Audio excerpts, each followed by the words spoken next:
So basically, three types of agencies in the executive branch of California state government. The first is we call it a plural executive, as opposed to a unitary executive at the federal level. Unitary meaning one, which is the president, and everyone underneath are appointees of the president. In California, the highest level of the agencies is what we call the plural executive, and there are 9 constitutional offices. The first one being, of course, the governor. And these 9 offices do a statewide election with the voters every 4 years. And they derive their power and duties under Article 5 of the state constitution. The next type of executive branch agency is an independent agency. And those are entities that, even though they have appointees by the governor, they generally serve independently from some sort of direct influence by the governor, such as the University of California Regents. The UC system is established in the California Constitution, and the regents serve a 12-year term. The third and final type of agency in the state is what we call line agencies, because if you look at a sheet that has um, the state government on it, you'll see lines, boxes with lines. And the line agencies are the ones that have a direct line to the governor's office. So we call them line agencies because they're the ones that report directly to the governor. Their appointees, of course, are subject to a direct line of authority to the governor's office, and these folks are gubernatorial appointees.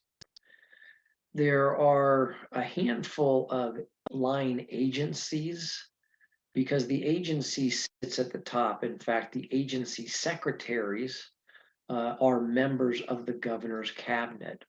Underneath the agencies are the departments. They're also headed by gubernatorial appointees, and the head of them are directors. So we have agency secretaries and department directors.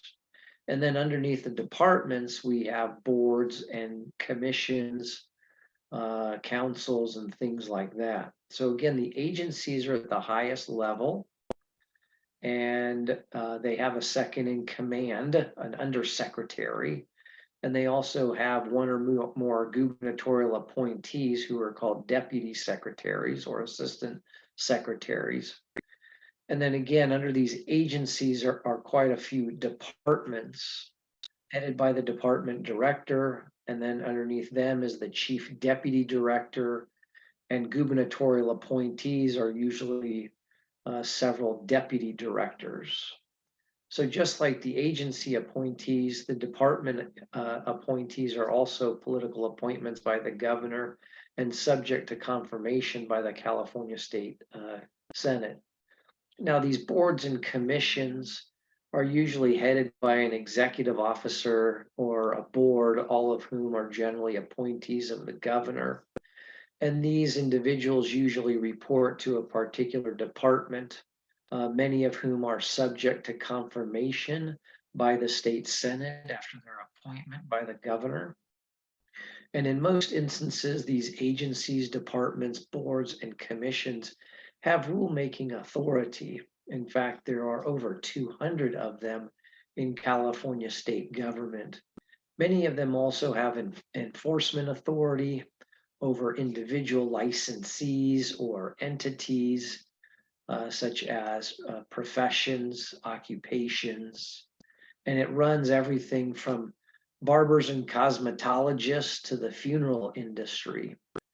And these agencies and departments also wield enormous influence in a number of ways, and they are significant public policy players because of their role in interpreting and enforcing the laws of the state of California.